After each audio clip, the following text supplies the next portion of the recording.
আমি মিষ্টি আমের আচার তৈরি করছি, এই রেসিপিটা আপনাদের সাথে শেয়ার করছি।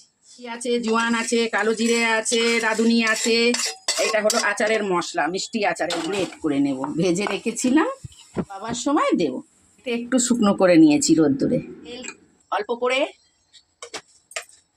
লঙ্কা ছিঁড়ে দেবো, দিয়ে একটু নেড়ে নেব।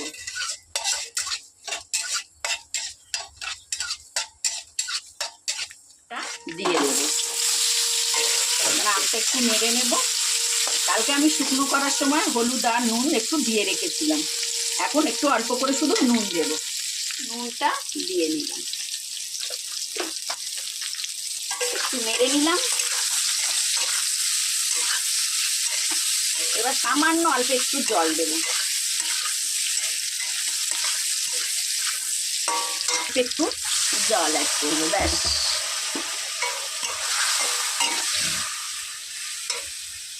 মিষ্টিটা দিচ্ছি, বাতাসা দিলে কি হবে, কালারটাও সুন্দর আসবে, দেখতে আচারটা সুন্দর হবে। দেখুন বাতাসা দিয়ে করলে কালারটা কত সুন্দর আসে, দেখেছেন? এরকম লালচে লালচে খুব সুন্দর একটা কালার এসেছে। আপনারাও এইভাবে ঘরে করবেন, সুন্দর করে আমের আচার। একটু ভালো করে নেড়ে নিতে হবে, নাড়লে আমটাও সুন্দর সিদ্ধ হবে, গুড়টা মাখা মাখা হয়ে যাবে বাতাসাতে।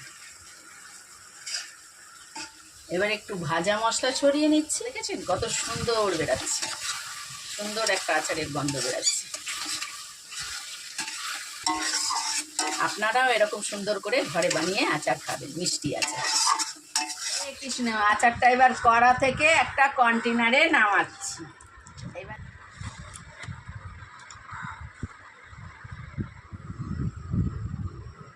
খেয়ে দেখছি, তারপরে আপনাদের বলবো কেমন হয়েছে। সেই হয়েছে, আপনারাও অবশ্য বানিয়ে খাবেন, দেখবেন কত সুন্দর লাগবে।